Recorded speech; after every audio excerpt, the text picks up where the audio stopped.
অনেকে নূর নিয়েও ঝগড়া করেন। প্রত্যেকটা মানুষের মধ্যে কিন্তু নূর আছে। যিনি ইমানদার তার মধ্যে ইমানের নূর আছে। আল্লাহর হাবিবের মধ্যে নবুয়তের নূর আছে। বলেন না সুবহানাল্লাহ।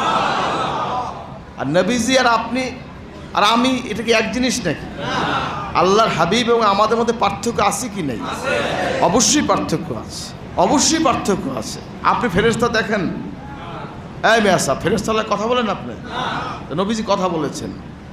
নবীজি ফেরেশতা দেখতেন। হুজুর কাঁচা পেঁয়াজ খাইতেন না, এটা অপছন্দ করতেন।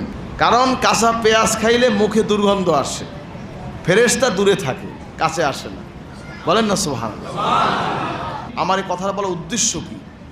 নবীজি আর আপনি আমি এক জিনিস না, অবশ্যই ভিন্ন ভিন্ন একটি বিষয় আছে। অবশ্যই তিনি মানুষ, তিনি মানুষ, আমরাও মানুষ, কিন্তু তিনি আমাদের মতন মানুষ না, তিনি শ্রেষ্ঠ মানুষ।